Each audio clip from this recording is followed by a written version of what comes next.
ചുവന്ന മുളക്, പുളി, കഞ്ഞിവെള്ളം. പുളി ഇളം ചൂടിലുള്ള കഞ്ഞിവെള്ളത്തിൽ ഇട്ട് വെക്കാം.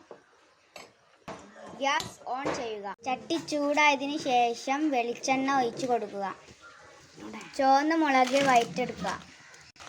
നെരിയുന്നത് വരെ ഇളക്കുക. പാത്രത്തിലേക്ക് ഒഴിച്ചു കൊടുക്കുക.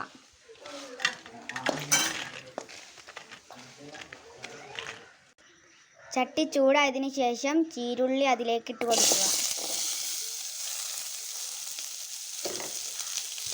എന്നിട്ട് നല്ലോണം വഴറ്റുക.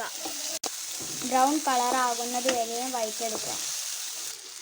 അപ്പോൾ നമ്മളുടെ ചീരുള്ളി ബ്രൗൺ കളറായി വന്നിട്ടുണ്ട്. ചീരുള്ളി പാത്രത്തിലേക്ക് മാറ്റി കൊടുക്കാം.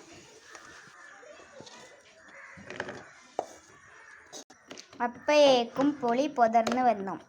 ഇനി നമുക്ക് ഇത് അരിച്ചെടുക്കാം. മിക്സിയിലല്ല, അമ്മിമ്മലാണ് അരിച്ചെടുക്കുന്നത്. അതാണ് അതിൻ്റെ ടേസ്റ്റ്.